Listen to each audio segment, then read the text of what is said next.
Vous me dites, mais c'est quoi ça? C'est n'importe quoi. Quel détail, là? C'est quoi? Pourquoi les gens s'acharnent entre livre open source? C'est la même chose. Bon, qu'est-ce que ça veut dire? Et maintenant, c'est pas la même chose. Ces principes sont dynamiques. Tu travailles tous les jours pour ça, comme Wikipédia. Hein? C'est l'exemple par excellence. Est-ce qu'on peut faire ce parallèle avec l'open source? Pas encore. Ok. Mais on est très près. On est très près. Je comprends bien qu'on va être champion, mais on n'est pas. Mais on va quand même dans une direction qui est très intéressante. Est-ce qu'on peut être local avec les types de services comme ChatGPT aujourd'hui? La réponse est non. Bonjour à toutes et tous et bienvenue sur la chaîne Alpacity. J'ai le plaisir de recevoir Thanasis Priftis, chercheur et chargé de cours à la Haute École de Genève, ainsi que directeur de la fondation Why Internet. Thanasis nous éclaire aujourd'hui sur l'open source, notamment dans le domaine de l'intelligence artificielle. Nous parlerons également de souveraineté numérique et de régulation. Attaché à remettre en question les idées préconçues des différents domaines, Thanasis nous partage ses projets de recherche, ses passions et comment les technologies ouvertes peuvent concrètement changer les choses. Thanasis, bonjour. Bonjour. C'est un plaisir de te recevoir sur la chaîne YouTube d'Alpacity. Est-ce que tu pourrais, en introduction, nous retracer un petit peu ton parcours et les moments qui t'ont conduit aux activités que tu mènes aujourd'hui? Alors, plaisir partagé. Merci beaucoup pour l'invitation. D'où on peut commencer? Moi, je me souviens toujours comme une personne qui avait envie de regarder derrière ce qu'on voyait devant nous. Ça veut dire aller chercher un peu ce qui n'était pas visible profondément, soit dans les textes, soit dans les événements, soit dans la recherche, partout. Et je me vois toujours avec cette curiosité de dire, OK, mais qu'est-ce que ça veut dire vraiment? Ce que je suis en train de lire, ou ce que je suis en train de faire, ou ce que je suis en train de discuter. Du coup, cette passion, si tu veux, cette passion de voir un peu derrière des choses qui ne sont pas forcément visibles, m'a amené à faire des choses diverses dans ma vie, d'amener des projets qui sont liés à l'informatique, mais aussi d'amener des projets qui sont liés à la recherche, avec des migrants ou avec d'autres types de sujets qui ne sont pas forcément liés au numérique. Et ça m'a aussi amené à bouger souvent dans ma vie. J'étais à Genève, en Nations Unies en 2003. J'ai retourné en Grèce. Après, je suis revenu ici, en Suisse, en 2014. Voilà, et j'ai pas mal d'activités autour de ma vie et qui ne sont pas que sur le numérique. Par exemple, je fais partie d'une coopérative d'habitation où je donne un coup de main. Je fais la médiataire, en effet. Voilà. Du coup, vous voyez, on veut se voyer ou se tutoyer? On peut se tutoyer, c'est super. Du coup, tu vois, j'ai toujours cette envie de voir derrière les choses. Okay. Voilà, et c'est ce qui m'a mené à plusieurs activités. Exactement. Tu vas nous en dire un petit peu plus, notamment dans ton rôle de professeur, de chercheur à la HEG.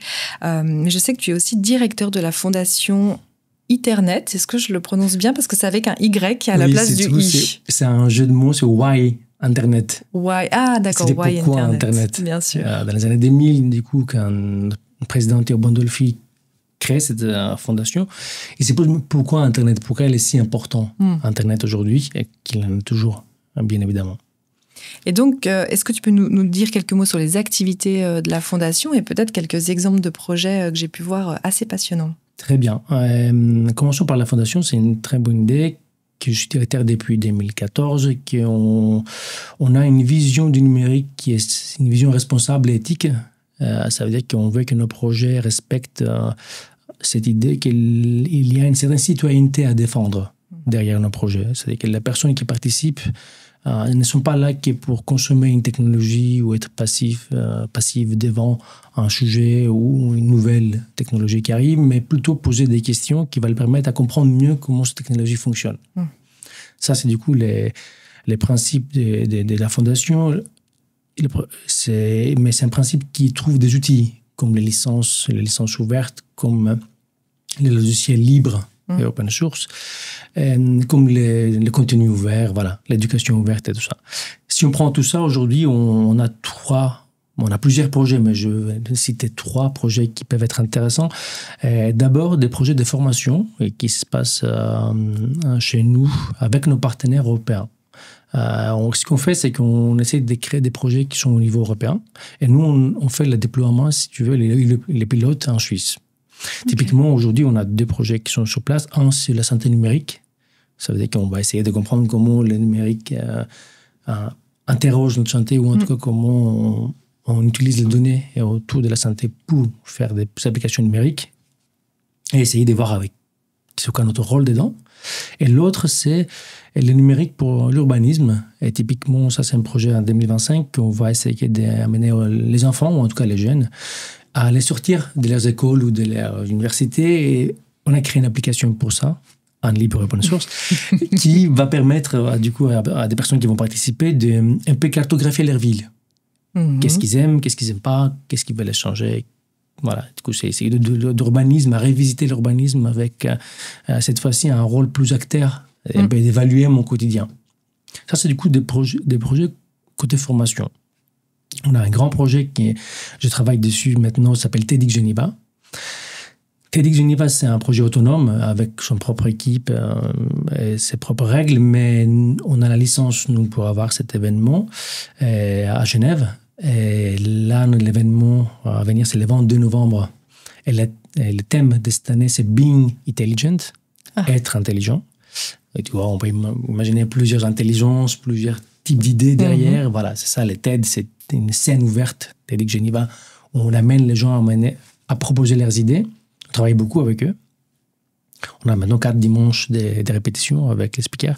Bref, pour dire que du coup, TEDx Geneva, c'est un projet passionnant parce que ça m'amène cette idée de voir derrière les idées, derrière ce qu'ils pensent qui est évident. Mais en effet, il n'y a rien d'évident. Tout doit être compris, analysé en tout cas. Et cette idée de TEDx Geneva m'amène à un réseau de personnes au niveau mondial qui viennent à Genève et du coup, ils partagent ces moments avec nous et avec les vidéos après, tout ça. Et un troisième projet qui commencera bientôt, qui est un projet très intéressant parce que ça va amener un peu le modèle de Wikipédia, c'est cette idée de partage de connaissances, mais cette fois-ci sous les contrats. Ça veut dire comment on fait des deals, Wikideal s'appelle le projet, comment on crée des accords entre différents partenaires avec un certain respect par la personne et pour la communauté, et on arrive à avoir des plateformes qui sont différentes, qui sont beaucoup plus participatives et en même temps collaboratives. Bon, voilà. C'est un projet ça mérite peut-être une autre séance entre nous, ou avec d'autres personnes qui sont là. Mais en tout cas, Wikideal, c'est notre projet phare de 10 années à venir, de 10 ans à venir maintenant, et qui va changer un peu nos rapports par rapport à nous comme personnes, individus et collectivement, et les accords qu'on passe avec d'autres personnes. Voilà. Donc c'est vraiment à chaque fois finalement le citoyen qui est acteur dans ces process de digitalisation ou de vie ou autre. Exactement. C'est vraiment donner la parole au citoyen. Donner la parole et l'amener à avoir des actions, à un rôle concret. Et ça, c'est très important.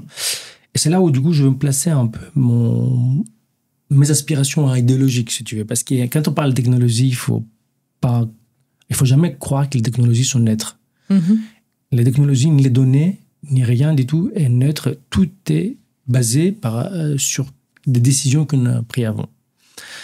Comme on sait tous, partout de nous, on a des pouvoirs, on a un jeu de pouvoirs partout qui sont dans nos sociétés. Du coup, ces jeux de pouvoirs, ils sont à comprendre, à défaire, et toujours amener un plus d'équité, si tu veux, un plus de justice par rapport à nos projets, par rapport à ce qu'on fait. C'est très important, ces rapports de pouvoir, parce que c'est là où tout se joue, en effet, sur comment on les change, sur plusieurs sujets d'ailleurs. Maintenant, on a les publics, on a un système public qui a sa propre manière de nous proposer des services. Les services publics, d'autres, on connaît beaucoup. Et il y a les privés aussi, de l'autre côté, avec ce propre système de privatiser beaucoup de choses, la connaissance, les ressources et d'autres, pour avoir les profits qu'il faut pour fonctionner. Et entre les deux, il y a une autonomie, mais en même temps, entre les deux, ça se trouve un autre système, celle de commun. Elinor Ostrom, du coup, prix Nobel 2009 en économie, travaillé toute sa vie sur cette idée de comprendre les communs comme un espace autonome et alternatif de ce qu'on pensait entre les publics et les privés. Et c'est très important de bien stabiliser cette notion qu'on peut faire les choses sans que les publics et les privés nous disent comment faire, mais créer nos propres espaces de citoyenneté où les citoyens, comme on a dit, ont un rôle spécifique à jouer. Attention, Ostrom, elle a dit que ces espaces sont extrêmement réglementés. Ce n'est pas l'anarchie, au contraire. Ça veut dire qu'on se trouve avec des règles, elle a 8 principes, que je vais moi dire avec mon propre mot, mais ces principes sont très importants parce qu'il dit qu'il y a la participation, mais cette participation doit être comprise comme quelque chose qui doit appliquer à tout le monde. Si tout le monde doit avoir accès à cette ressource, parce qu'attention, au début, Ostrom, il dit que les communs sont importants, sont intéressants quand il y a une ressource à gérer. Mm-hmm. On peut parler des forêts, on peut parler des lacs, on peut parler de la connaissance, mais voilà, il y a quelque chose à gérer, en effet, où il y a peut-être des tensions entre des personnes, ou qu'est-ce qu'on va faire avec cette ressource-là. Et il dit, tout le monde peut participer, mais par contre, cette personne-là doit respecter les règles de la communauté qui sont déjà sur place. Très bien. La personne, pas seulement participer, mais aussi dans le long terme, peut aussi voter pour les règles ou changer les règles. Il y a cette possibilité dès le début de créer une communauté qui est de plus en plus un certain équilibre, une certaine équité ou un certain... on peut dire, on n'est jamais égal, mais qu'il y a une certaine égalité à respecter. Mmh. Une fois qu'on a créé ces règles-là, il faut les préserver. Et ça veut dire qu'il faut faire en sorte que les règles sont respectées. Du coup, tu peux avoir des sanctions. Après, quand tu gagnes de l'argent avec cette ressource, il faut que l'argent et la valeur créée doivent être partagées. Et aussi, tu dois travailler avec tes partenaires sur place. Ça veut dire que tu dois travailler avec les privés, avec les publics. Et tu dois travailler aussi avec d'autres communautés pour qu'elles puissent comprendre comment toi, tu as fait pour gérer ces communs. Est-ce que c'est OK pour le moment? Est-ce que les communs est quelque chose qui est passé, clair? Ça ressemble quand même beaucoup à une société ou une civilisation. Est-ce que tu penses qu'il y a des pays qui s'en rapprochent? Enfin, quand on prend le modèle de la Suisse, j'ai l'impression qu'on est assez vite sur ces principes du commun. Exactement. La Suisse s'approche, mais on n'est pas là. En effet, tous ces systèmes qu'on va parler aujourd'hui, il faut les prendre comme des systèmes dynamiques. Si tu arrêtes à négocier, ou si tu arrêtes à parler, à discuter, à échanger, les systèmes va de notre côté. Du coup, si tu ne préserves pas la démocratie, la participation et tout ça, tu ne peux pas dire que ça existe. Non, ça existe tant que tu es en train de faire quelque chose pour la préserver. C'est pour ça qu'Ostrom est très intéressante avec cette idée que ces principes sont dynamiques. Tu travailles tous les jours pour ça, comme Wikipédia. Hein? C'est l'exemple par excellence d'une ressource qui est gérée comme un commun. Parce qu'il y a des règles, il y a des communautés, il y a beaucoup de gens qui travaillent dedans, qui décident ensemble, tout ça. Oui, la Suisse ressemble beaucoup. Ça ressemble beaucoup parce que la Suisse a cette idée, il y a beaucoup de coopératives. Attention, coopératives, ça ne veut pas dire tout de suite qu'ils font quelque chose pour les communs. Hein. Il y a des coopératives qui ne font rien, c'est juste un schéma. Oui. Mais ça reste quand même une possibilité, c'est un outil, en effet, avoir un statut de coopératif sur quelque chose. Et aussi, il y a cette participation via un référendum, via la manière d'une démocratie plus directe, qui nous permet du coup d'avoir beaucoup plus de participation des personnes, de discuter, d'amener des problèmes et de trouver des solutions ensemble. Et de mon côté, quand je travaillais sur des projets des années passées, je créé aussi une propre grille de compréhension de ces services digitaux en se basant sur Ostrom. Et je disais, par exemple, à mes étudiants que oui, on participe sur quelque chose. Très bien. On peut consommer, on peut participer, mais sans forcément entendre quelque chose derrière. Ça, c'est ce qu'on appelle une participation simple. Mais on n'est pas dans la collaboration. La collaboration commence les moments où, là où on a des règles très claires sur comment la personne qui a reçu notre participation va répondre. Ça doit être bien défini. C'est-à-dire que l'État, si moi je fais quelque chose, je l'ai privé, je dois savoir dès le début comment il répond, comment il traite mes commentaires, comment il traite mon contribution, comment il valorise. Ça, c'est quelque chose qui doit être dit et bien écrit. Là, je suis en collaboration. Et encore une fois, je vais aller beaucoup plus loin, je vais aller dans la coopération. Pour être en coopération, ça veut dire que je suis inclus dès le début du service, et du coup, je sais comment ça va fonctionner, c'est quoi mon rôle, d'autres personnes. Et bien évidemment, j'ai aussi droit de savoir comment il va évoluer, et comment il va continuer. Est-ce qu'on peut faire ce parallèle avec l'open source ? Pas encore. Ok. Mais on est très près. Et du coup, à un moment, il y a le numérique qui arrive. Oui, voilà. Dans les années, fameux numérique. Ce fameux numérique avec les protocoles TCP/IP, qui est le protocole d'Internet dans les années fin 70, adopté dans les années 80 au début. Et à un moment, les gens qui sont dans ce numérique-là, ils ont cette envie de partager ce qu'ils vont créer, par exemple les codes, avec une manière ou avec, si vous voulez, une méthodologie qui permet à tout le monde de reprendre ces codes-là et faire quelque chose avec ces codes-là. Et avec ces droits partagés. Ça veut dire changer le monde de la propriété intellectuelle, comment comprendre la propriété intellectuelle, de quelque chose partagé au lieu de quelque chose fermé. Ça, du coup, c'est les fameux copyleft, ou en tout cas cette idée des droits d'auteur partagés, qui vont devenir un sujet très intéressant dans les années 2000, avec des licences qui nous permettent aujourd'hui de réimaginer le monde du contenu, du numérique, du logiciel, des vidéos, des images et tout ça. On peut les partager différemment. Pourquoi? Parce qu'à un moment, on a compris que l'Internet nous permettait d'avoir d'autres manières de fonctionner, de produire, d'exister ensemble. Et ça, forcément, ça changeait aussi la manière qu'on comprenait que les propriétés intellectuelles devraient fonctionner. Au lieu de fermer tous mes droits d'auteur à moi, comme personne qui a créé un logiciel ou un livre, j'avais envie, les gens avaient envie de proposer ce droit, de partager ce droit dès le début de la création. À ce moment-là, du coup, on parle beaucoup des logiciels libres et des logiciels open source. Il y a une grande différence entre les deux. Du coup, si c'est OK, je veux essayer de l'expliquer. Oui, j'aimerais beaucoup. J'aimerais juste faire le petit décryptage d'actualité, si tu le veux bien. Et en plus, c'est pile poil en lien avec l'open source, puisqu'il y a une loi fédérale suisse qui est entrée en vigueur le 1er janvier 2024 et qui impose aux autorités fédérales de publier le code source des logiciels qu'elles développent ou font développer, ce qui a aussi suscité de l'enthousiasme sur les réseaux sociaux, et notamment un relais qui a été fait par Elon Musk et d'autres sur cette mise en avant de la Suisse pour l'open source. Et puis le titre de Le Temps, c'était « La Suisse championne du code ouvert ». Est-ce qu'il y a eu un quiproquo? De quoi parle-t-on? Quel est un petit peu ton avis sur cette actualité? Oui, c'est intéressant parce que comprendre comment les publics voient l'open source, c'est une certaine manière. On verra ça maintenant pourquoi elle le fait. Juste pour mettre un peu de contexte, bien évidemment, la Suisse n'est pas championne sur quelque chose. On suit un mouvement mondial, en effet, avec plusieurs administrations allemandes, françaises aussi, qui sont depuis des années publié leur code avec des licences libres, open source, et utiliser aussi toutes ces technologies à une manière plus transparente, plus communautaire. Et donc, alors, je comprends bien qu'on va être champion, mais on n'est pas, mais on va quand même dans une direction qui est très intéressante, qu'il faut quand même défendre, qu'il faut expliquer. Qu'est-ce qu'il dit cette loi?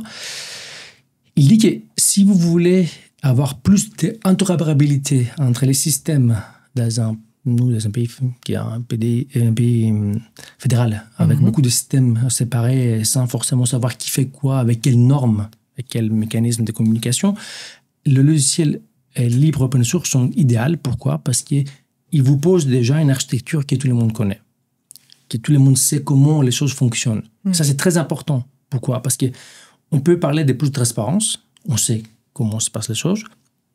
On peut créer des services beaucoup plus facilement parce qu'on connaît les bases de ces systèmes-là. Du coup, ça me permet de multiplier des actions derrière ces systèmes-là.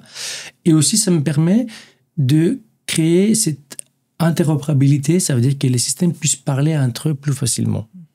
Il faut à un moment qu'on donne des services intéressants aux citoyens suisses. Ça passe forcément parce que les systèmes parlent quelque part entre eux. Et du coup, c'est le minimum, si tu veux, pour avoir un système d'administration publique qui fonctionne. C'est le minimum, c'est d'avoir cette idée de comprendre tout ça en même temps. L'open source, le libre, l'open source permet du coup ce type de base, si tu veux, de transparence, de collaboration et d'interopérabilité via ce type de lois. Mais il y a aussi derrière un autre paradigme économique, celle de dire que si je suis forcément avec des logiciels de solutions plutôt libres open source, je peux avoir n'importe quel prestataire qui va travailler dessus. Ça veut dire, je ne suis pas obligé d'avoir ce qu'on appelle lock-in. Lock-in, ça veut dire être fermé dans une solution propriétaire qui va amener des licences ou des compétences très spécifiques. Je peux avoir vraiment un marché de compétences qui me permet de construire des solutions, améliorer les choses, mais sans forcément passer par les mêmes prestataires à chaque fois. Est-ce qu'on est dans l'efficacité quand on choisit ce genre de solution? Oui. Et on cherche beaucoup l'efficacité et on cherche beaucoup cette idée de customiser les solutions, bien évidemment. Aujourd'hui, l'open source, c'est quelque chose qui est la dernière étude d'open source 2024 qui a été publiée, il montre que quasiment toutes les PME, toutes les entreprises en Suisse utilisent au moins une solution open source sur une des fonctions de base qui sont en interne. Et la moitié utilise beaucoup plus que la moitié de ces fonctions via le logiciel open source. Du coup, on peut dire qu'aujourd'hui, en Suisse, on utilise quasiment tout le temps, et pour plusieurs fonctions, le logiciel open source. C'est quelque chose qui est maintenant adopté comme une réalité. Quel était, selon toi, le message que voulait faire passer Elon Musk en republiant cette actualité de la Suisse? Alors, là, il faut nuancer énormément. Je ne suis pas lui, je ne sais pas exactement ce qu'il fait. Mais Elon Musk s'est trouvé avec, si je lis bien derrière, encore une fois, c'est ce qui est dit, c'était une des personnes qui ont soutenu au début OpenAI qui a commencé, du coup, ce type des structures qui gèrent des IA génératives comme GPT et ChatGPT, qui est l'application. On va parler peut-être plus tard. D'où le nom Open. Voilà, OpenAI, du coup, commençait comme une association à but non lucratif au début. Mais très vite, ça change d'aujourd'hui dans une entreprise complètement fermée en but lucratif. Et du coup, c'est ce qui fait Elon Musk, est de dire que, bon, il faut quand même que ce soit plus transparent, tout ça, ou en tout cas qu'ils sont plus partageables. Mais aujourd'hui, oui, OpenAI il y a une liaison extrêmement proche avec Microsoft, à la fois au niveau investissement, mais aussi à la fois en infrastructure. Microsoft Azure, c'est le cloud de Microsoft et la solution qu'OpenAI a adoptée pour ses propres infrastructures. Du coup, vous voyez, tout ça, ça toujours un spectre. Hein. C'est jamais si oui ou non. Il faut voir combien chacun, d'où il vient chacun et qu'est-ce qu'il cherche à comprendre avec ces types de discussions. Mais en tout cas, je pense que c'était ça son idée derrière. Dire attention, on est dans des systèmes, on va des systèmes vraiment fermés et tout ça. Bon, lui, son système est ouvert, il me semble. En moitié. Personne aujourd'hui, tout le monde cherche un profil spécifique à un moment. Ça veut dire que l'open source gère, on reviendra après, mais l'open source sert aussi cette possibilité de fermer après la licence, de faire des profits derrière. Et du coup, c'est plutôt un équilibre à notre niveau. Nous, à notre niveau de citoyenneté, c'est quelque chose que on devrait être conscient et consciente que quand on utilise une technologie, il faut comprendre derrière à qui on fait confiance, à qui on partage nos données, à qui on donne notre argent et à qui on partage notre ressources. Ça, je pense que c'est ça que moi je vais passer aujourd'hui comme message, qu'on a une action, une possibilité d'agir à notre niveau et pas forcément juste comprendre ce qui masque et dit. Mais je crois que même dans le milieu scientifique, on n'a jamais eu un tel écart entre les technologies qui tournent chez des privés et la compréhension de ces technologies. Exactement. L'IA est important. Typiquement un exemple. Bon, on va discuter peut-être après. Oui, bien sûr. J'ai une autre actualité, mais qui vient aussi pour l'open source. Yann LeCun, de plus en plus connu, directeur scientifique de l'IA chez Meta, il est notamment venu à Genève il n'y a pas si longtemps que ça. Il a expliqué l'état de l'intelligence artificielle. D'ailleurs, je recommande à tout le monde de regarder ce replay. Et il défend la recherche ouverte en intelligence artificielle. Il a d'ailleurs fait adopter une stratégie chez Meta d'open source, donc sur leur modèle. Et il affirme que l'avenir de l'IA doit être open source pour des raisons de diversité culturelle et aussi de démocratie. Qu'est-ce que tu penses de cette déclaration ? Évidemment, est-ce que tu es d'accord ? Je le salue, oui. C'est une très bonne... c'est un excellent objectif et c'est une excellente déclaration. Après, encore une fois, on doit comprendre ce que les gens nous disent et ce qui se passe derrière. Hein. C'est très important. Alors, prenons du coup Meta avec son modèle Llama, qui aujourd'hui, encore une fois, si on prend l'open source comme un spectre, vous avez l'open source qui peut être très faible et très fort. Hein. Moi, je catégoriserais les types d'open source que Meta utilise comme un open source faible ou très faible, pour deux raisons. Comme on a vu avant, Ostrom a dit, quand vous voulez vraiment créer un commun, il faut vraiment que vous intégrez la communauté dès le début. Et vous avez fait des règles qui permettent à tout le monde de participer dans toutes les décisions assez vite pour protéger la ressource. Parce qu'on parle d'une ressource comme les modèles d'apprentissage que Llama ou Meta créent. Ce n'est pas le cas avec ces modèles de méta. C'est qu'après, c'est une fois qu'il a compris qu'il y avait quelque chose, que c'était pas forcément facile à mettre en compétition avec GPT directement, ou je sais pas quelle décision, mais en tout cas, c'est au milieu du processus que Meta a décidé d'inclure la communauté, ou en tout cas de faire en sorte que son code est open source. C'était pas dès le début. C'est pour ça du coup, ça crée en fait ça crée un doute en fait sur qu'est-ce que je peux faire, qu'est-ce que je veux vraiment faire avec ça. Encore une fois, il faut à chaque fois être dynamique, négocier et revenir sur le sujet. On n'est pas là pour faire des réponses arrêtées. Mais en même temps, il faut comprendre d'où chacun vient. Hein. Et il faut que ce soit évident. Sinon, on n'est pas du coup juste. Deuxième point, c'est que la licence elle-même du modèle, elle est partiellement open source. Ça veut dire que j'ai beaucoup d'informations sur le modèle lui-même, quel type de critères va utiliser pour produire une certaine connaissance et tout ça. Du coup, je connais à peu près la recette, mais on n'a pas derrière tout ce qu'il y a, comment cette recette s'applique dans un spectre d'infrastructures privées.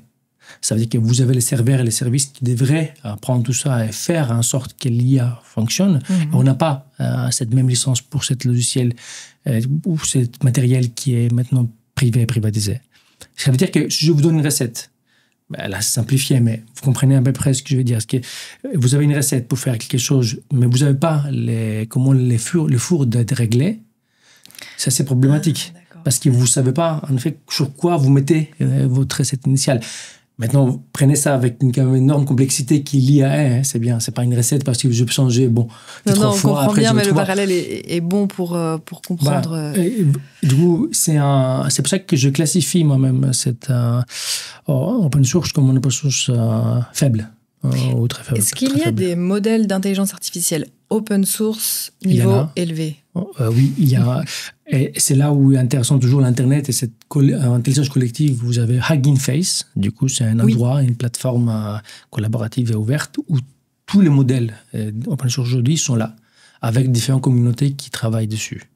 Et du coup, vous avez nous aurons tous à avoir différents projets qui sont vraiment dès le début libre open source, où ils sont dès le début à un but spécifique et ça nous permet de les comprendre comme une vraie activité des communautés qu'on peut défendre, qu'on peut participer, qu'on peut changer, qu'on peut utiliser, voilà, on peut faire tout ça. Qui paye cette open source? Alors, il faut à chaque fois s'arrêter sur un projet pour comprendre qui paye l'open source, parce qu'on n'a pas encore parlé de ce qu'est open source. Et, du coup, peut-être c'est le moment de revenir un peu. Allez, c'est parti. Introduction, histoire courte de l'open source et la philosophie. Très bien. Et dès maintenant, je t'invite de parler de libre open source. OK. Et je expliquerai pourquoi. Quand on a des droits partagés, des droits d'auteur, on a des droits qui reviennent à nous. La personne qui a fait la création de l'entreprise ou la personne qui est toujours derrière une création.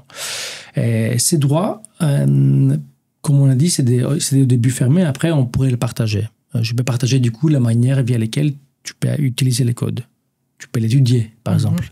Tu peux faire des copies. Tu peux redistribuer ces codes avec des propres changements. Hein. C'est juste des choses que moi, je peux te permettre de faire.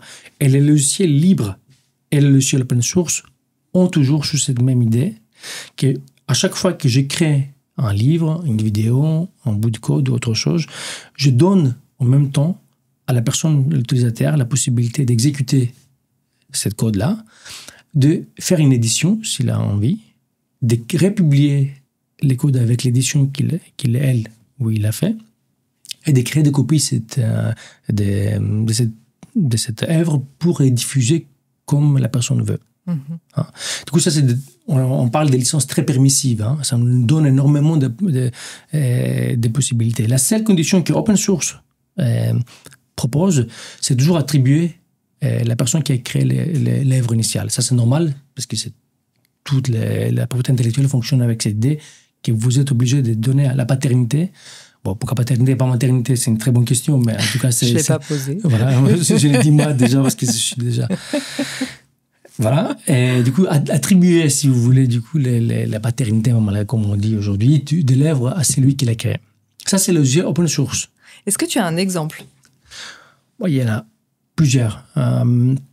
Mais particulièrement sur le côté code, aujourd'hui, on a énormément de projets qui sont avec cette licence open source. On peut parler de Chromium, par exemple. Chromium, c'est Chrome, mais avant de venir avec Google, c'est un projet open source. Et il y en a beaucoup plus encore qui sont avec cette licence initiale qui est open source. En général, aujourd'hui, on trouve la majorité des logiciels avec une licence open source il faut comprendre, qui partage quasiment la totalité des droits d'auteur avec la communauté. Linux, c'est quand même quelque chose Linux, il y a des distributions Linux open source, mais Linux, les GNU Linux, comme on appelle, c'est des distributions qui sont liées avec les libres open source. Et là, je viens sur les libres open source. D'accord. On est d'accord sur cette idée qu'il y a l'open source qui est vraiment permissive. Et il y a très peu de conditions à respecter. Libre, du coup, c'est les logiciels qui sont aussi permissifs que ça, exactement avec la même manière comme open source, mais avec une condition supplémentaire qui est proposée, qui est imposée à tout le monde qui va l'utiliser pour faire des nouveaux produits ou des publications. Celle de respecter la même licence tout au long du vie de ces produits-là. Ça veut dire que si moi je vous donne une licence qui est une licence type GPL, General Public License, ou une licence qui permet de faire tout ce qu'on a dit avant pour l'open source, j'ajoute une condition spécifique que vous ne pourrez pas changer cette licence.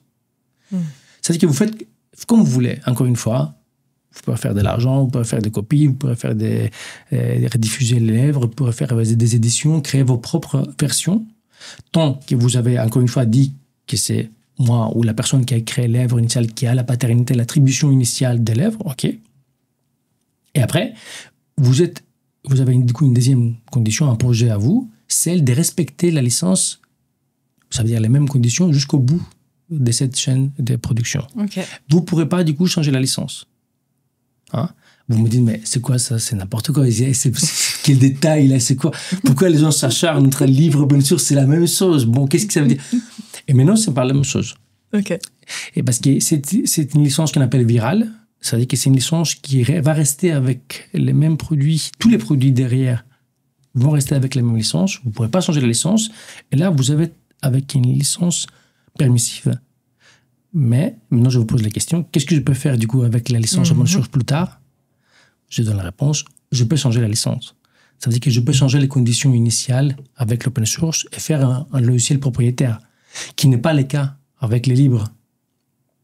C'est pour ça que moi j'aime bien les libres et open source, parce que les libres englobent l'open source comme... Donc Linux est libre. Linux, les GNU Linux, ce qu'on Debian par exemple, la plupart des distributions de Linux sont des logiciels libres, oui. Et Mozilla Firefox ou... Alors Mozilla Firefox, c'est une licence spécifique, ça s'appelle le Mozilla Public License. Okay. Mais il y a combien de types de licences? Il y a beaucoup de licences, mais ils respectent tous les mêmes, ce qu'on a dit aujourd'hui. Okay, ils respectent les mêmes règles. Et cette idée d'avoir beaucoup de permissions et sans imposer une condition spécifique que des permissions. Et là, il y a beaucoup de projets qui vont très bien, mais après,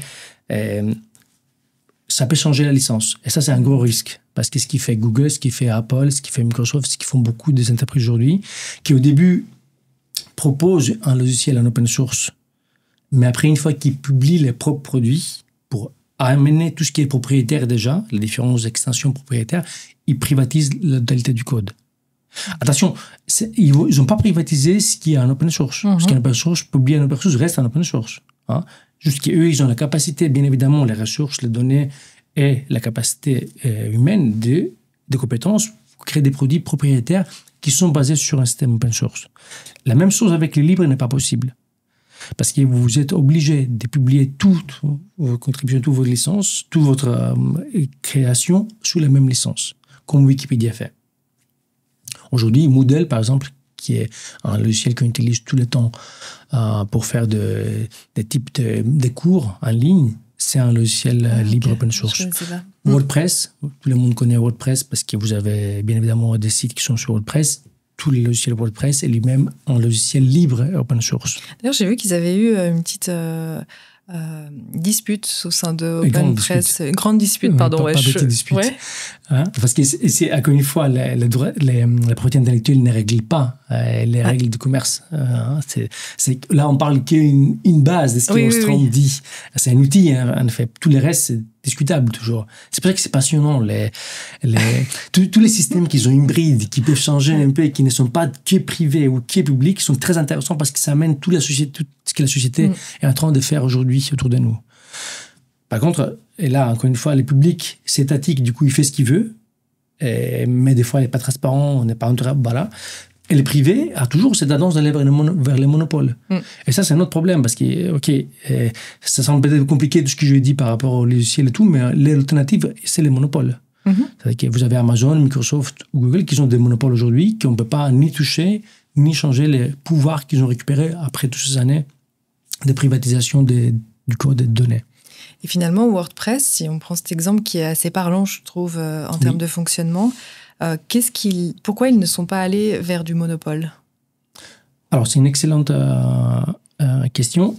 Alors, on reprend WordPress. WordPress, c'est du coup un logiciel libre. Ça veut dire que la base du logiciel lui-même, du code, est disponible à n'importe qui veut l'utiliser, faire ses propres services avec les licences, avec une licence qui va l'obliger à utiliser la même licence pour toujours, mais en même temps, il peut faire sa propre version de WordPress. OK, mais ça, c'est on parle d'un outil. C'est l'outil, ce n'est pas le service.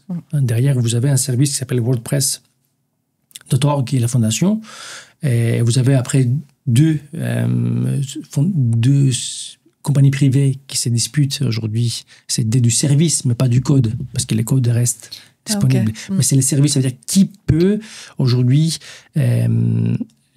prétendre qu'il y a les trademarks de WordPress, mais comme un signe commercial, comme un outil commercial, pas comme un droit d'auteur.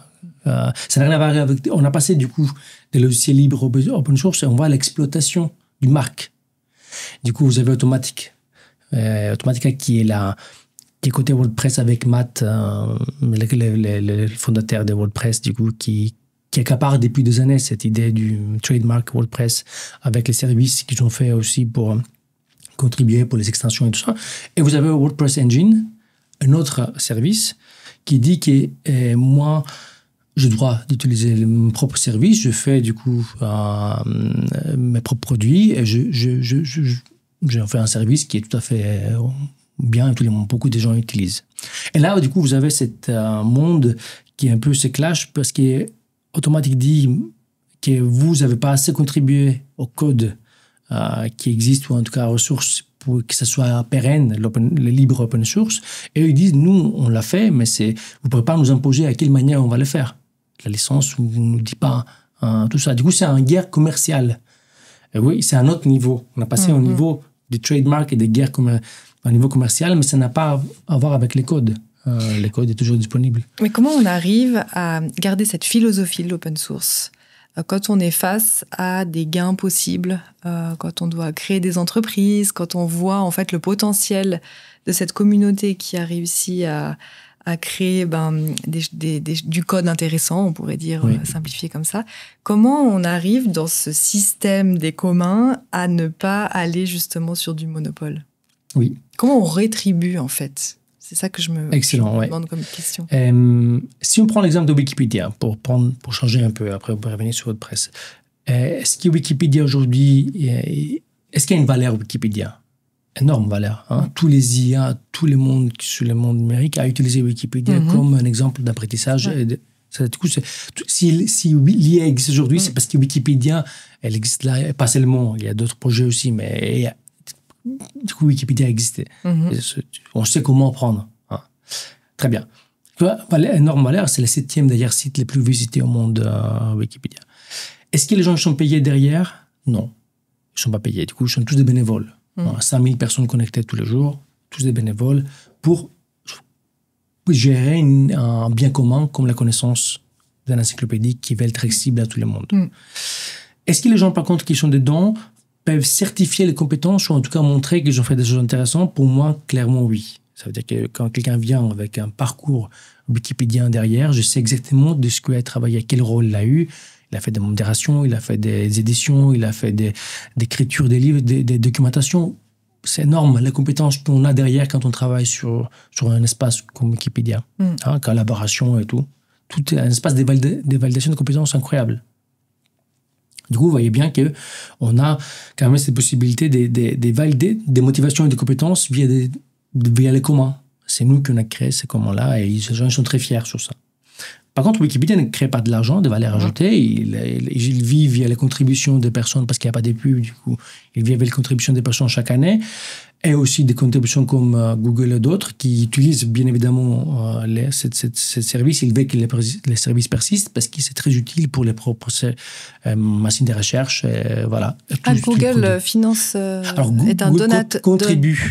Comme Microsoft aussi contribue systématiquement sur cette idée que la Wikipédia reste pérenne, même s'il n'y a pas énormément de gens qui travaillent dessus. Il n'y a pas plus qu'une trentaine de personnes pour la plus grande encyclopédie du monde. Et les autres sont bénévoles. Mais la Wikipédia ne mérite pas, mais c'est ce qui est très important, ne monétise pas la valeur qu'il est en train de créer. Et du coup, c'est un contenu ouvert, comme on a vu. Je peux faire de l'argent avec une licence virale, libre et open source, mais ça reste que je ne peux pas récupérer, je ne peux pas dire à quelqu'un de me payer parce qu'il a utilisé Wikipédia 10 000 fois pour apprendre tes modèles ou pour faire des recherches, des réponses à des recherches qui sont documentées via les contenus. Mais c'est OK, c'est comme ça. Maintenant, on commence à se poser des questions par rapport à ce système-là parce qu'on voit que l'argent, il est derrière après sur ces produits qu'ils ont utilisé Wikipédia comme une base. Ça devient beaucoup d'argent et il n'y a rien qui est récupéré par la communauté.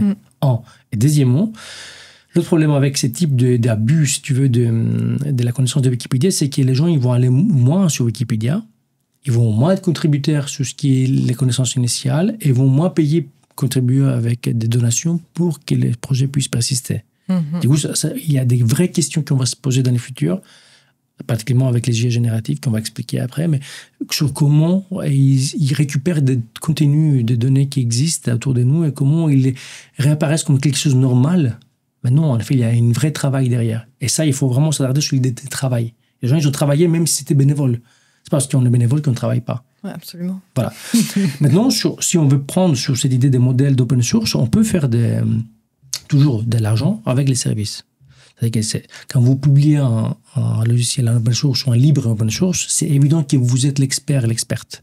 C'est évident que vous avez une connaissance du code. C'est évident que si je veux faire comme État ou comme entreprise quelque chose qui m'intéresse dans votre code, c'est vous que je vais appeler. Du coup, ce service, bien évidemment, ça existe partout maintenant. C'est comme ça qu'on fait de l'argent. Si vous voulez, on crée des services plusieurs niveaux, infrastructure, customisation, on crée des nouveaux produits qui sont liés à une entreprise ou à un État qui a besoin de choses spécifiques. Est-ce que ce n'est pas aussi un moyen d'augmenter les compétences locales, dans le sens où si les jeunes ne peuvent pas aller mettre les mains dans le cambouis, si on peut s'exprimer ainsi, est-ce que ce n'est pas aussi une volonté du milieu de l'informatique? Je ne sais pas comment on pourrait le... Mais c'est complètement ça, l'idée initiale, oui. Qu'en fait, un informaticien ou une informaticienne ne devrait jamais accepter que les codes qu'ils exécutent, c'est quelque chose qu'ils ne connaissent pas, qu'ils ne maîtrisent pas. Donc, il faut avoir cette maîtrise du code. Les codes doivent être quelque chose qui sert à nos libertés et à nos envies, et pas forcément quelque chose qui manipule ce qu'on voudrait faire. Du coup, on devrait contrôler, savoir qu'est-ce qui fait le code exactement.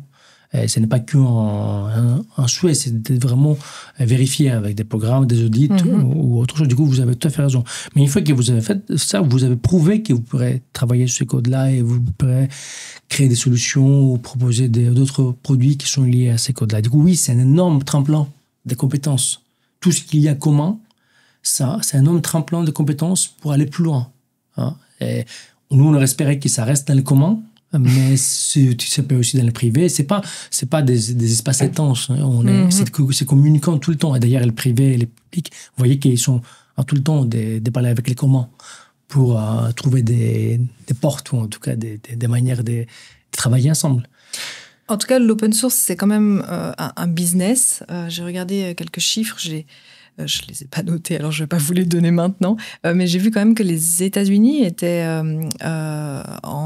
utilisaient beaucoup l'open source et surtout le business de l'open source. Comment tu peux un petit peu expliquer ça par rapport à l'Europe qui pousse beaucoup, j'ai l'impression, ces derniers temps, vers des technologies open source? Oui, alors, c'est tout un mélange. Ça dépend des projets qu'on prend. On peut pas généraliser que les États-Unis font ça. Il y a plusieurs États-Unis, il y a plusieurs Europes, il y a plusieurs situations. Mais en général, on peut dire que l'Internet est créé aux États-Unis. Ça, il faut vraiment l'accepter. En fait, c'est une technologie, c'est une logique de communication et des protocoles qui ont été créés. Là-bas, ils étaient adoptés par là-bas. Ils ont une énorme avance sur la philosophie, sur comment monétiser, commercialiser ce type de solutions. Du coup, oui, les gens ils trouvent beaucoup plus facilement cette idée d'avoir un logiciel qui est en open source, qui est maintenant je donne des services, mais après, ce logiciel peut aussi devenir propriétaire, et ils n'ont pas un sujet avec ça, ils peuvent changer la licence pour faire qu'un logiciel est vendable sans forcément donner mes droits d'auteur. Tout est possible. Il y a beaucoup plus d'idées d'entrepreneuriat. Du coup, cette idée d'entrepreneuriat aide parce que vous avez plusieurs modèles qui sont possibles. L'Europe suit un peu, mais suit aussi avec beaucoup d'entreprises aujourd'hui qui sont sur les milieux, qui font pas mal de choses intéressants. Mais l'Europe a raison aussi de poser cette question de plus de protection des données, ou de maîtriser un peu plus les différentes vagues technologiques qui sont autour de nous, parce qu'on a envie de protéger les données personnelles, on a envie de savoir ce qu'ils font les gens, voilà, on a envie aussi d'avoir un peu plus d'espace pour plusieurs entreprises d'exister. Je dis ça parce que mine de rien, il y a quand même des monopoles qui sont créés depuis les États-Unis. Aujourd'hui, les monopoles les plus grands, les 9 sont états-uniennes au niveau numérique. Et du coup, ça reste cette idée de garder un peu cette idée de me différencier par rapport à ce type de solutions et de proposer d'autres manières de voir la technologie, ou en tout cas l'utilisation. Yann LeCun parle aussi de culture diversifiée avec les modèles d'IA. À ton avis, comment ça se fait dans les modèles d'IA pour conserver, par exemple, tu parlais tout à l'heure de la connaissance. Wikipédia, d'ailleurs, ça vient d'où Wikipédia? C'est les Américains qui ont créé ça? Oui, c'est deux personnes qui ont créé en 2001 les projets initiaux. Ils ont commencé avec cette idée qu'ils devraient faire la version des Britannica, mais en ligne, avec des expertes qui auront fait la même chose que Britannica a fait en papier, mais en ligne. Ça n'a pas marché. Et du coup, ils ont commencé avec un échec. Ils n'ont pas réussi à faire les projets au début. Mais cet échec, à un moment, ils ont dit, bon, OK, maintenant, on va laisser ça comme ça, on verra ce qui va se passer. Du coup, ils ont ouvert, par hasard, si tu veux, presque à la communauté. Parce qu'on voyait à ce moment-là que le ciel libre existait et les gens contribuaient beaucoup dans des espaces qui ne sont pas forcément fermés dans une entreprise. Et du coup, ils ont accepté assez vite que les collectifs, ou en tout cas la société, peut avoir une intelligence qui dépasse l'expert. Mais est-ce que cette connaissance, elle n'est pas plutôt anglophone d'une certaine manière, alors certainement, avec peu de diversité culturelle, et c'est un point que soulève Yann LeCun justement dans ses modèles open source. Complètement. À ton avis, ça veut dire quoi, avoir une diversité culturelle dans les modèles d'IA? Parfait. Alors, du coup, c'est le modèle d'IA. Si vous voulez avoir une diversité au niveau design, ça veut dire que vous créez un produit qui respecte cette diversité, ça veut dire que vous l'avez créé avec les communautés que vous êtes en train de mettre en dehors. Vous êtes s'il faut changer la manière dont on voit les designs, ça veut dire la création du produit. Si vous faites un produit qui va servir à une entreprise de faire plus d'argent, c'est évident que vous n'êtes pas en train de créer quelque chose qui va être équitable ou juste. Si vous faites un design, du coup, vous prenez toujours les groupes de personnes qui sont censés en pâtir par rapport, pour être exclus, en effet, de votre produit. Et faites les produits avec eux. Faites dès le début, du coup, avec des langages qu'on discute moins, qu'on parle moins, qu'on est moins connus, et intégrez-le, eux, en priorité. C'est ça le grand changement du design. C'est qu'il faut amener à co-décider les personnes qui seront exclues dans votre système si vous ne les faites pas. Comment on associe le monde de l'open source et de cette philosophie que je pense tout le monde partage, parce que c'est beau, mais avec le monde réel économique, face à des monopoles, face aux entreprises qui doivent aussi faire un choix entre un système propriétaire et un système open source qui prendra forcément un peu plus de temps, j'imagine, ou peut-être pas. C'est aussi peut-être une idée conçue. Mais comment on trouve cet équilibre justement entre le choix de l'open source et le choix du logiciel propriétaire? En faisant des choix tous les jours, chacun à son niveau. Je vous donne un exemple. L'État suisse, aujourd'hui, s'il a de l'argent, ça serait bien que ce soit tout ce qu'il y a, le logiciel libre et open source, comme ça, tout le monde peut utiliser et faire des choses derrière. Et les universités devraient tous contribuer à cette idée que les logiciels libres et open source sont utilisés tous les jours pour les services en interne, par exemple. Et les données, la recherche, c'est la même chose. On peut de plus en plus partager cette recherche-là, là où elle a été créée, avec des règles qui permettent à quelqu'un d'autre de faire quelque chose derrière. Mais si on n'intègre pas l'idée de casser les monopoles, ça veut dire d'avoir des vraies politiques de compétitivité, ça veut dire qu'il n'est plus accepté que Google peut être tous ces mastodontes qu'elle est aujourd'hui, que Meta ne peut pas être l'entreprise qu'elle est aujourd'hui, que Microsoft ne peut pas avoir ce type d'emprise dans le monde aujourd'hui qu'elle a aujourd'hui. Typiquement, Microsoft a acheté LinkedIn en 2018. On comprend bien les données qu'on parlait, c'est énorme. Et ça, c'est quelque chose qui devrait se passer au niveau mondial. C'est quelque chose qu'on devrait accepter que oui, on peut avoir, mais on ne peut pas que être positif. Il faut à un moment enlever des pouvoirs à ceux qui ont déjà. Du coup, les monopoles, c'est quelque chose qu'on devrait battre dans un sens avec plus de règles de compétitivité et d'échanges pour tous. Si on ne fait pas ça, si on ne fait pas les deux, ça ne sert à rien de dire qu'on va faire que avec un côté. Ça n'existait pas. Aujourd'hui, on est dans un moment où les monopoles comme Amazon sont tellement forts au niveau emprise du quotidien, acheter, consommer ou autre, que si on ne se met pas d'accord qu'il faut vraiment les réguler, on n'arrivera pas. Et c'est la même chose avec les IA. Il faut à un moment réguler tout ce qu'on crée, parce que c'est normal qu'on crée des espaces à d'autres pour faire des choses intéressantes.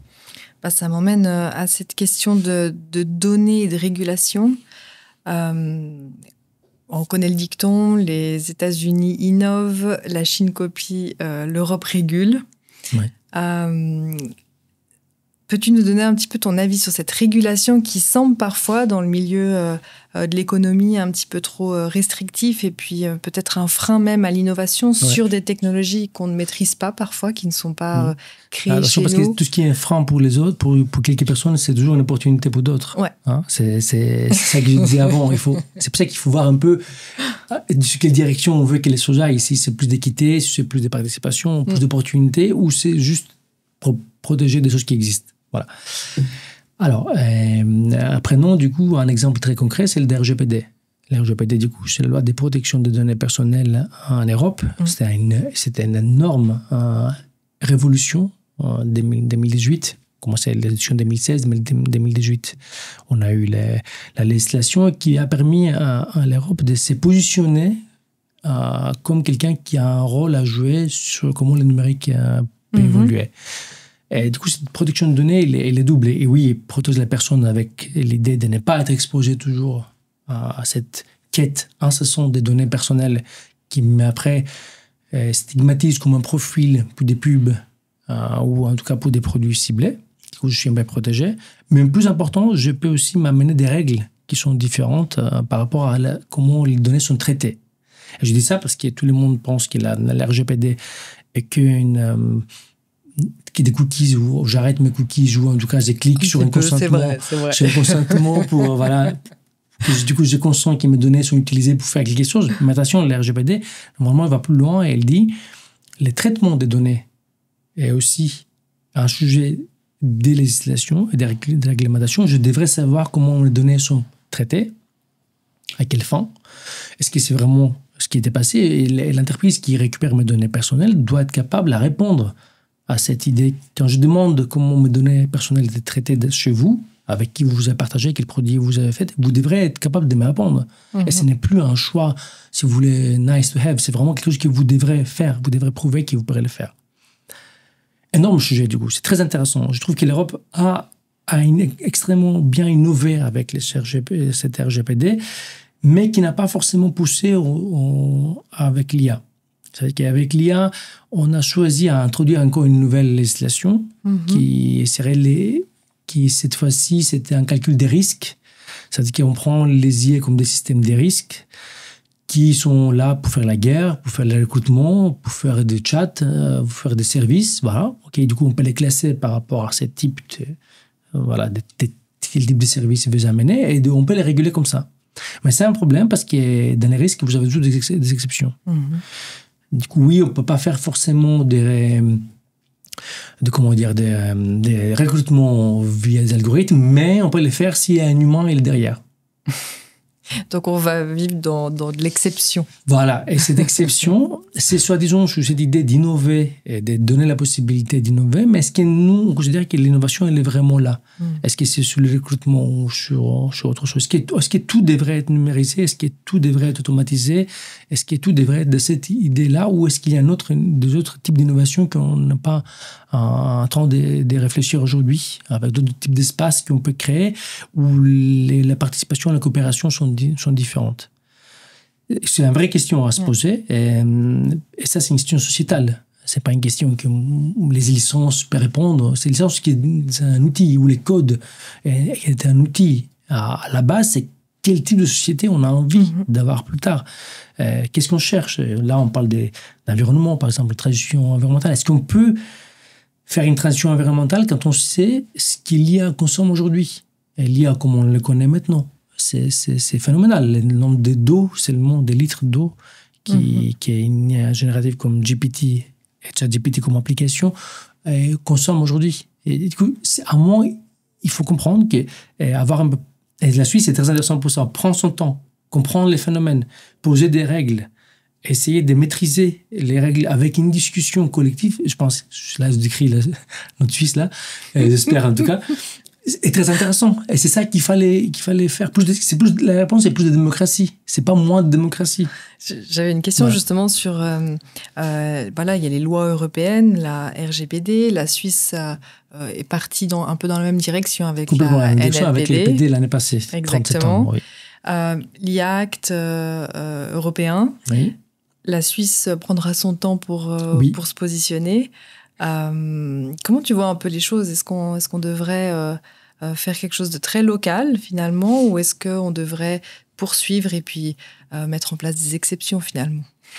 C'est une excellente question, encore une fois. Est-ce qu'on peut être local avec les types de services comme ChatGPT aujourd'hui? La réponse est non. C'est-à-dire que vous avez besoin de tellement de données, tellement de pouvoir, d'infrastructures et tellement de pouvoir de calcul pour fournir ce type de services. Et que si vous voulez concurrencer GPT et ChatGPT, aujourd'hui, vous ne pouvez pas le faire. Même Meta n'a pas réussi. Et Google essaye avec Gemini. Mais vous serez forcément dans 4-5 entreprises qui peuvent le faire au niveau mondial. Là, du coup, vous voyez, il y a déjà un monopole qui a été créé. Et ça, c'est une vraie question. Si vous vous dites que le local ne peut exister que dans un monde où les monopoles continuent à subsister avec tellement de ressources et de l'argent public ou privé qui sont brûlés quasiment parce qu'il n'y a pas de profit pour le moment, c'est que de l'argent brûlé des banques privées. C'est un peu la concurrence, c'est quasi impossible. Hein. Vous voyez, c'est pas moi qui vous dis, mais c'est tout à fait logique.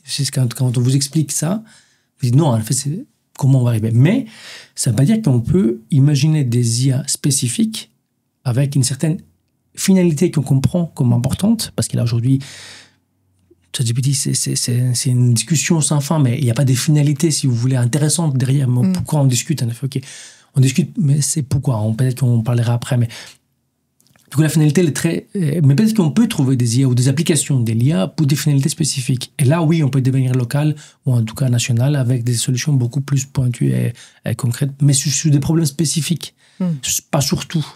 L'IA, n'importe quelle technologie ne peut pas être une solution contre la crise climatique aujourd'hui. Il faut comprendre que la crise climatique est systémique.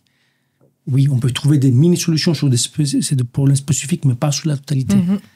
Voilà. Et du coup, ce technodéterminisme doit nous quitter assez vite pour donner à la technologie les vraies places, comme vous dites, au niveau local ou au niveau national. Mais attention, en même temps, il faut vraiment travailler sur cette idée de démanteler le monopole qui s'est créé. Sinon, on a cette tendance toujours de se référer à eux, de donner des argent, des ressources à eux directement. Et le jeu est aussi intéressant. Les entreprises qui se montent et se démontent, ces monopoles qui peuvent aussi se démonter. J'ai lu que Gartner projetait moins 25% du trafic chez Google, qui veut dire que les gens petit à petit vont chercher directement les réponses sur ChatGPT, Perplexity ou d'autres plateformes qui permettent cet échange par le langage. Je dis pas que Google est fichu, hein, mais ce que je veux dire, c'est que 25%, ça me paraît quand même assez énorme. Oui. Et vraiment, moi, ça m'a marqué ce chiffre-là. Oui. C'est un chiffre très intéressant. D'ailleurs, on dit que Google a détruit son propre research engine, la manière de chercher les informations depuis maintenant quelques années, quand ils voulaient tout monétiser ou tout commercialiser jusqu'au bout. Et du coup, ils ont fait en sorte que toute information était là tant qu'elle était monétisée. Et elle avait sa place sur la recherche. Et même pour Amazon. Aujourd'hui, on a des recherches qui nous disent que quand vous faites une recherche Amazon à moitié, si vous ne descendez pas plus loin que le 17e résultat, vous n'êtes pas dans un résultat qui est pour vous. Vous êtes un résultat qui est réfléchi par Amazon pour son propre intérêt. Ah, d'accord. Du coup, vous voyez, aujourd'hui, on a tellement poussé les informations utiles très loin. Et, encore une fois, prenez les 17 comme avec des pincettes. C'est un chiffre, mais c'est un chiffre qui indique que vous devrez aller vraiment loin de ce monopole pour trouver quelque chose de vraiment utile pour vous, qui c'est vraiment intéressant. Voilà. Du coup, on reprend avec ces parenthèses-là. Oui, et c'est très intéressant qui ça se passe. C'est très intéressant que ChatGPT va récupérer, bien évidemment, ce type de discussion. Or, ce n'est pas la solution. Mm-hmm. La solution, c'est est-ce que Wikipédia, ce ne serait pas l'endroit où on devrait passer? On peut réimaginer Wikipédia, bien évidemment, comme service ou comme recherche ou comme information, ou d'autres Wikipédia, si vous voulez. Mais est-ce que c'est pas ça, plutôt ça, les modèles qui a prouvé que les modèles les plus efficaces aujourd'hui, parce que tout le monde l'a utilisé pour apprendre. Mm-hmm. La preuve, elle est là. Pour avoir une information qui est accessible, qui est vérifiée, et qui, en même temps, développe nos compétences. Ça veut dire que les moments où on est dans Wikipédia, à un moment, on va cliquer, si on est un peu intéressé, sur cette idée d'historique. Mm-hmm. Et on va voir un peu toutes les pages derrière Wikipédia. Ça veut dire que pour une page d'un article Wikipédia, vous avez 10 pages de commentaires. Oui, vous voyez le temps que les gens ont passé à discuter pour trouver, si vous voulez, cette idée d'accord, ce fameux consensus, pour avoir que l'information, elle est utile et elle devrait être dans l'encyclopédie. Et ce type de compétences, là je parle de plusieurs compétences en même temps, hein, j'accède à l'information, je participe, voilà. C'est quelque chose qu'on devrait beaucoup plus valoriser comme un modèle d'organiser les services, d'organiser en tout cas là où on peut intervenir. Je n'ai pas dit que les privés n'aient pas existé, ou les publics ne doivent pas se travailler. Je dis que les ressources qu'on a aujourd'hui à dévouer sur des choses, à valoriser sur des choses importantes, devraient passer par cette idée du commun. Comment les étudiants à la HEG, justement, travaillent sur l'open source? Quelle est leur vision un peu du monde et puis aussi leur rapport avec toutes ces nouvelles technologies? C'est un monde qui... Mes étudiants ne sont pas différents, nos étudiants ne sont pas très différents par rapport à la reste de la société. Ça veut dire que vous avez des personnes qui sont vraiment intéressées et intéressantes aussi par les sujets, et du coup, ils vont aller et même beaucoup plus loin sur ce type de démarche. Ça veut dire qu'ils vont aller voir pas plus précisément comment les différents modèles fonctionnent, comment différents Debian, Moodle, WordPress, tous différents projets sont en train d'évoluer. Ils vont aussi comprendre l'open source comme une solution systémique qui me permet d'avoir plus d'interopérabilité, de flexibilité, de personnalisation. Et il y en a d'autres qui consomment la technologie, qui restent sur cette idée de consommer la technologie comme quelque chose très passivement, et ça les éloigne. Parce que, oui, mine de rien, ces types d'outils demandent un certain travail de votre part.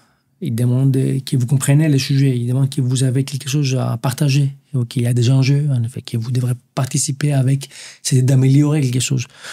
Vous ne pouvez pas être dans une communauté comme ça si vous êtes passif sur votre... Peut-être, moi, ce que je dis aux étudiants, si vous ne faites pas ça avec les codes, faites avec autre chose. Faites avec les bords du lac. Faites avec les forêts, faites avec quelque chose qui vous intéresse, faites avec les recettes avec la musique, avec les voitures. Faites avec ce qui vous passionne, mais avoir toujours l'idée d'avoir quelque part dans votre tête cette implication dans quelque chose qui vous montre que vous êtes vraiment acteur de votre sujet. C'est ça qu'on cherche aujourd'hui si vous voulez être employable, pour moi en tout cas, comme directeur de la fondation. Je cherche cette employabilité par rapport à cette idée de montrez-moi ce que vous avez fait, qu'est-ce qui vous passionne en fait. Parce que je sais que les cours on peut apprendre, que les licences on peut l'apprendre, voilà, on évolue, la formation existe toujours, on est très, très fort à ça.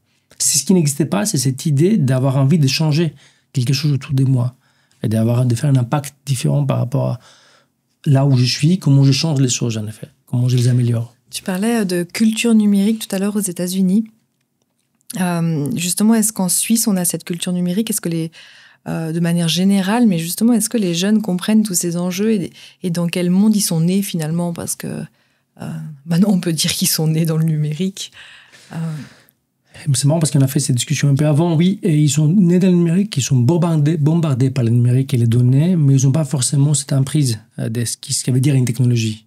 Il faut vraiment expliquer dès le début toutes les couches que GPT ou ChatGPT ont aujourd'hui derrière. Quand vous commencez à expliquer ça, quand on commence à les expliquer qu'attention, pour GPT, il y a une technologie privés des clouds, avec des serveurs qui ont des processeurs NVIDIA qui sont aussi privés, privatisés. Il y a une compagnie qui fait tout ça. Du coup, on est dépendant de ça. Après, vous avez des données à faire apprendre. Ça, il y a beaucoup de données ouvertes, mais il y a des données... Voilà. Quand vous expliquez à chaque fois les étapes qu'on a fait pour construire la technologie et la poser sur ce spectre privé, public ou comment, les gens commencent, oui, à s'intéresser. Et c'est ça qu'il faut faire. Et de plus en plus, il faut expliquer les choses. Il faut les faire qui fait partie de leur vie, en effet, cette technologie, mais des vies comme un choix, pas qu'une vie comme juste, je prends ChatGPT, qui est une application de GPT, et je commence à bidouiller mes réponses et questions sur ces parties-là.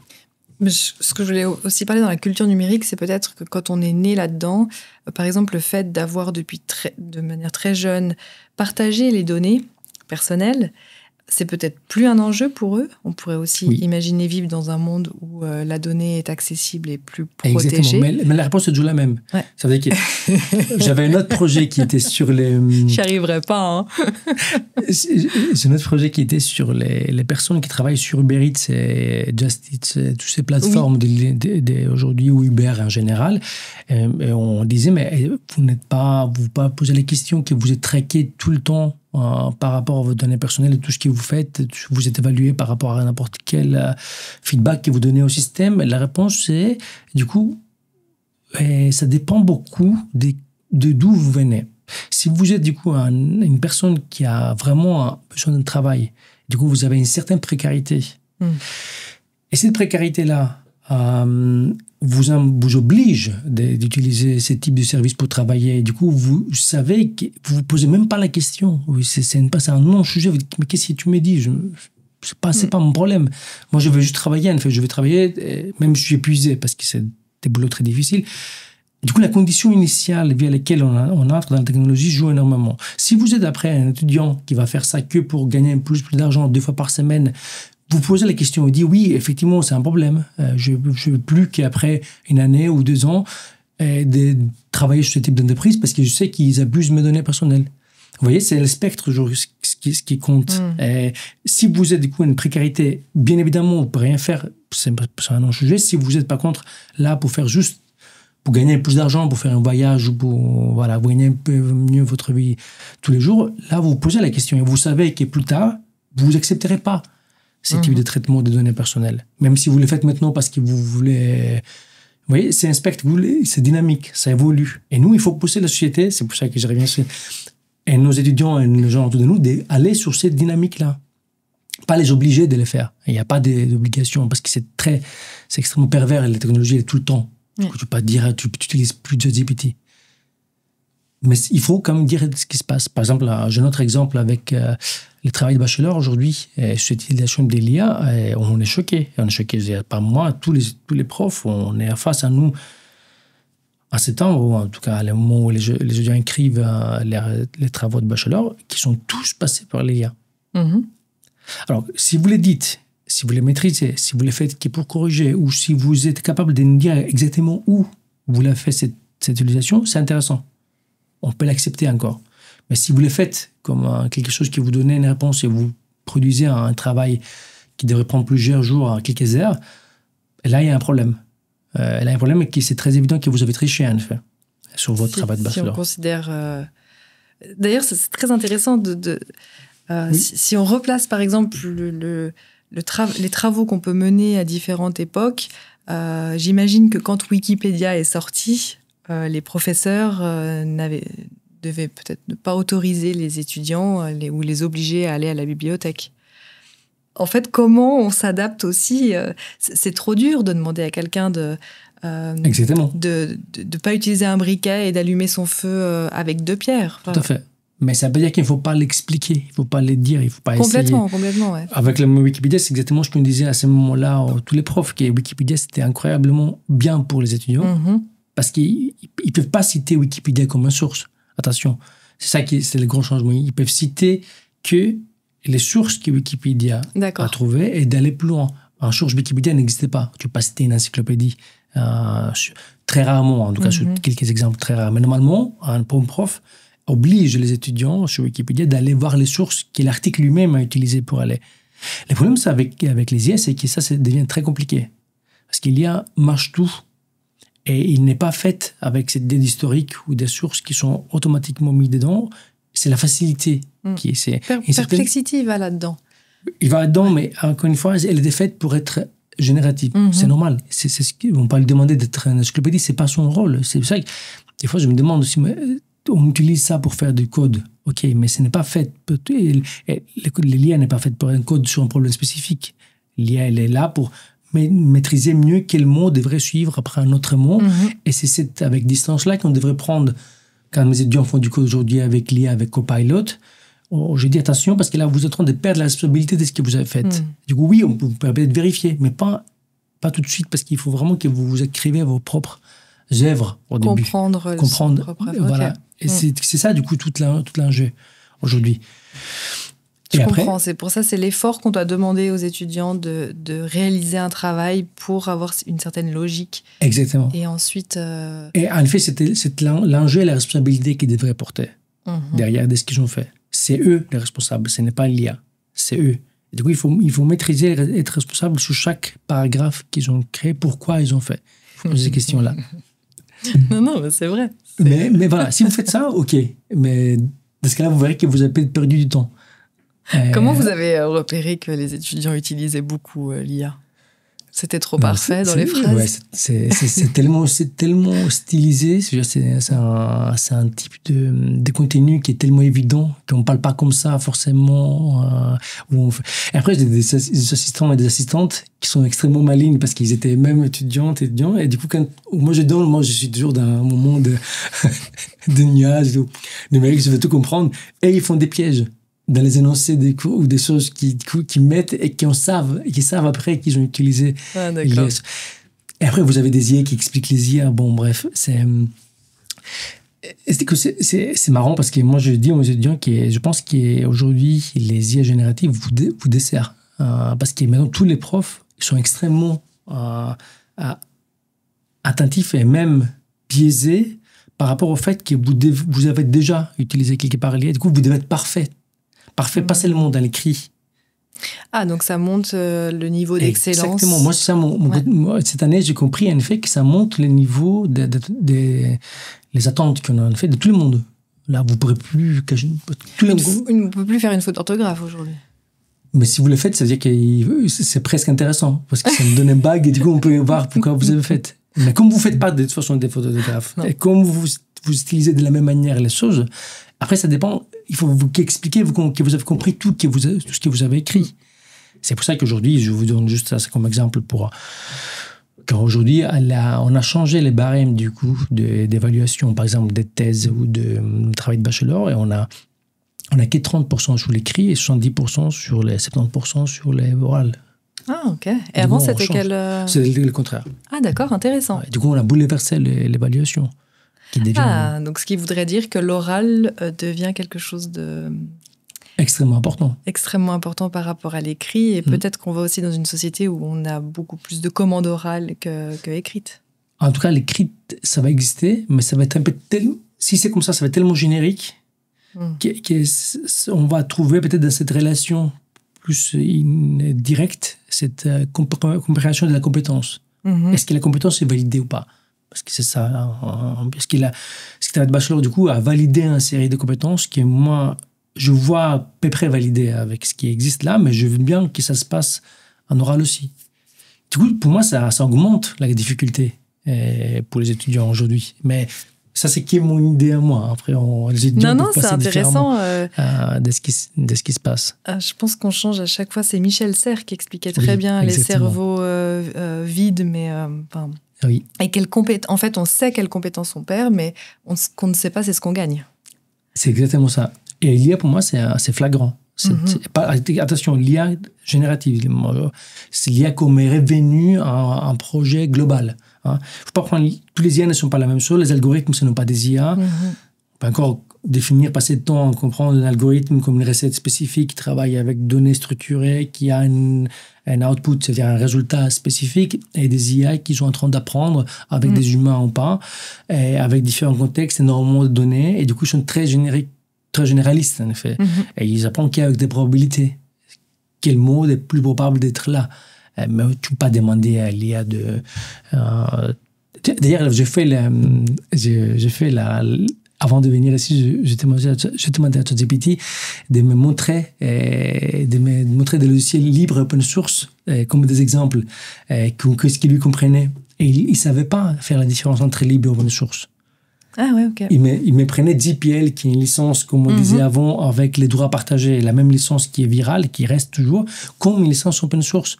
Il n'arrivait pas à comprendre l'enjeu d'être libre. Et je le dis, attends, GPL, ce n'est pas une licence, c'est libre, mais lui, dans son probabilité des systèmes de données qui est autour de lui, ça revenait comme quelque chose de libre open source. Pour lui, ce n'était pas un enjeu, les différences entre les deux. Dans la subtilité, oui, il n'est pas encore...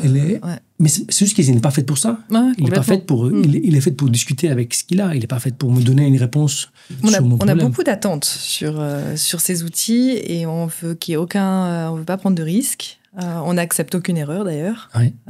Chez les humains, on l'accepte complètement, mais en tout cas un peu moins avec ça, c'est un problème aussi.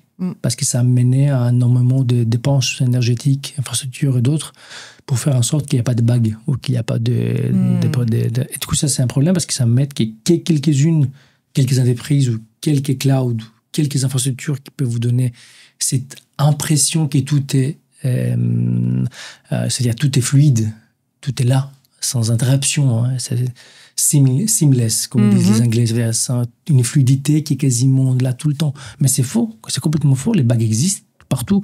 Mais c'est différent quand vous êtes Microsoft, que vous avez des data centers partout dans le monde. Et là, vous êtes en train de travailler sur Marseille. C'est un gros sujet aussi. Sur les ports de Marseille, on va créer un nouveau data center pour les IA à venir. Bon, bref, vous avez des data centers partout. Et c'est différent d'être Microsoft et c'est différent d'être je sais pas, un Infomaniac ou un acteur plus local. Infomaniac aussi, c'est bien, mais un acteur encore plus petit qui, du coup, oui, ne peut pas se permettre d'être au même niveau que cette infrastructure-là. D'où les problèmes des IA génératives, qui demandent énormément d'infrastructures, énormément de données disponibles pour apprendre. Et ce projet au Tessin, peut-être que tu en as entendu parler, ALPS. Oui. Ça, c'est une infrastructure... Supercalculateur, qui est à l'image locale, dans le sens où si on prend un supercalculateur américain, je ne sais pas combien de fois il est plus petit, mais c'est incomparable. Est-ce qu'avec la HEG, vous avez des projets avec eux ou... Non, pas ce type d'envergure. Non, on parle ça, c'est vraiment des projets nationaux. Vous avez, encore une fois, des projets qui vont servir, j'espère en tout cas, des IA spécifiques ou des solutions spécifiques. Si c'est pour les IA génératives, on ne peut jamais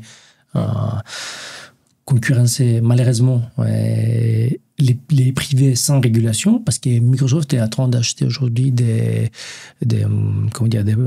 nuclear plants, des centrales nucléaires. Oui, effectivement, j'ai vu la nouvelle. Qui vont récupérer un peu pour qu'ils puissent évidemment maîtriser la technologie nucléaire peut-être plus tard pour ce type de... Vous voyez comme ça pousse. C'est un État. Voilà, exactement. Ça s'explique très bien, c'est encore un sujet très intéressant, mais oui, effectivement, il y a tellement de technologies, tellement de couches partout dans le monde que ça apparaît comme un État aujourd'hui. Et encore une fois, vous voyez, on est en train de parler, je ne sais pas combien de temps pour les technologies, on n'a pas encore essayé de déplacer l'environnement. les ressources, parce qu'on vit dans un monde de crise climatique. Et du coup, il faut quelque part qu'on modère nos propos, nos attentes par rapport à cette réalité-là. Et la durabilité, ce n'est pas que un truc, encore une fois, qu'on doit amener comme un module en plus. C'est quelque chose à passer dès le début du cycle, même de l'HG. Du coup, ça, c'est un vrai sujet aussi. C'est quoi de faire le privacy by design ou d'avoir des green by design. Ça veut dire que vous faites des choix qui sont d'abord une question de minimiser les données, minimiser les processus, minimiser les fonctionnalités. Et ces minimisations, c'est pas quelque chose qu'on devrait avoir peur. C'est pas moins d'argent. C'est pas ça. C'est juste, c'est une maîtrise d'un domaine, des besoins qui sont beaucoup plus mieux cadrés. C'est vrai qu'on est toujours dans cette abondance. Oui. Mais même dans nos vies personnelles, on n'efface jamais nos photos. Oui. C'est vraiment des petites choses ridicules, mais mis bout à bout, c'est important. Oui, exactement. Après, il y a des actions qui sont vraiment très faciles à faire, avec un impact aussi pas si important. Il y a des actions aussi qui sont plus importantes, comme par exemple traiter, nous, collectivement, nos données personnelles comme une base de données commune, qu'on peut après nous-mêmes choisir nos données. Il y a des coopératives des données personnelles qui existent en Zurich, Midata par exemple, pour les données de la santé. Ah, ça c'est intéressant. On peut en tant que citoyen dire, moi je souhaite partager mes données de santé par exemple, de santé pour des projets de recherche, que la coopérative va décider elle-même avec quelle rémunération et quel type d'accès pour les chercheurs qui vont être exposés à ces données-là. On peut tout imaginer, vous voyez. On peut tout imaginer, ouais, absolument. Mais on ne le fait pas. On ne le fait pas parce qu'on est dans une certaine comfortable numb, ils disent Pink Floyd. On est vraiment comme, voilà, là, dans un truc passif qui nous met voilà, dans une attitude, dans une posture qui est pas celle-ci de la citoyenneté numérique, qui nous demande d'être acteurs de ce qu'on fait autour de nous et de vraiment passer de temps à comprendre. Pas surtout. C'est pas une cascade des actions, mais quand même de choisir des moments où on fait les choses différemment, parce qu'on a des options. Et on a des alternatives dans l'entreprise, dans l'école, dans l'université, dans notre travail, partout. Absolument, c'est un très très beau message. On arrive à la fin de cette interview. Ouais. On pourrait partir sur plein de choses, mais voilà, il faut un moment se décider. Oui, on décide un moment. J'ai toujours 2 questions de fin. Est-ce que tu pourrais nous partager une source d'information, enfin, ou même plusieurs sources d'information, chaîne YouTube, podcast, livre, à nos auditeurs? Oui, c'est bien, je n'ai pas vu cette question. C'est mal préparé, mais je peux faire spontanément, oui. Tout ce qu'il y a du coup pour les personnes qui veulent comprendre les IA, ou en tout cas voir un peu tout ce qu'il y a, existe comme pléthora des modèles. On a Hugging Face, et du coup vous avez cette source qui est très intéressante pour voir un peu comment ça évolue. Tout ce qu'il y a, tout ce que vous voulez explorer au niveau consensus dans une communauté, particulièrement sur comment, allez-y sur Wikipédia.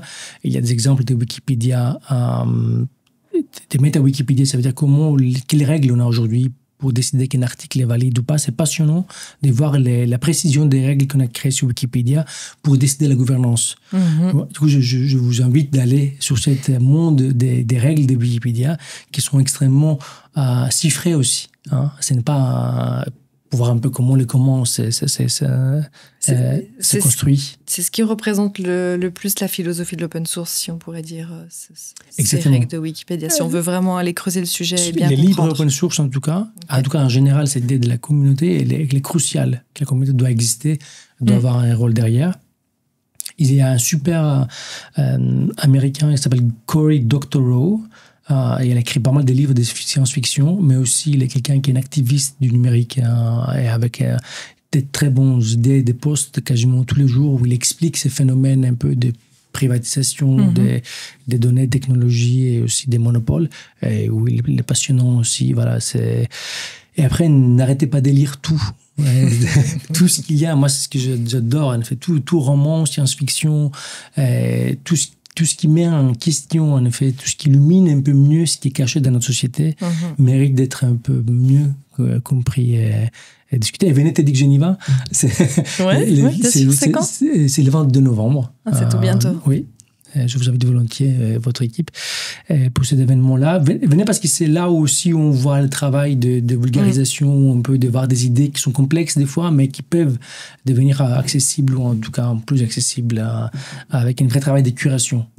Et en général, adopter cette idée d'avoir une intention, quand on parle de gens, ou on explique avec eux, avoir une intention de les faire du bien, ou en tout cas de passer comme eux ils sont, et essayer de faire une discussion qui est équilibrée, en tout cas. Je crois que c'est Being Intelligent, si j'ai bien retenu. Exactement. Ça donne envie quand même. Oui, être intelligent, effectivement. Pas si on le sera, mais en tout cas, il y a 10 personnes sur scène qui seront forcément plus que moi et nous comme équipe. C'est génial. Et une dernière chose, est-ce que tu aurais une recommandation d'une personne qu'on pourrait inviter sur la chaîne? Merci pour la question, c'était très intéressant. Je pensais à ça un peu avant. J'aimerais bien amener une personne qui est l'entrepreneur d'Internet, en tout cas, qui a ce côté entrepreneuriat avec lui, qui essaie de tester des choses, mais avec cette idée d'avoir une certaine, si vous voulez, de créer des profits, de créer aussi des ressources en plus. Il s'appelle Theo Bondolfi. Il est le président de la fondation Why Internet.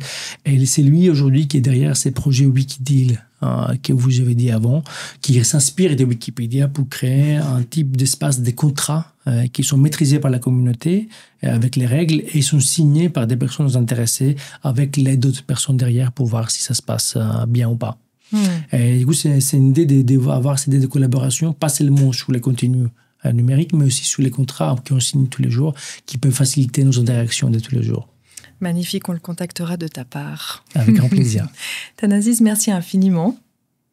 Merci à toi, c'était vraiment génial. C'est très vite, c'est passé trop vite. C'est passé trop vite. Je suis sûr que j'avais mes notes après, je dis non, mais bien sûr, je dis pas ça, il faudra refaire une prochaine interview. Voilà, mais c'était vraiment bien. Bon après-midi. Bon après-midi.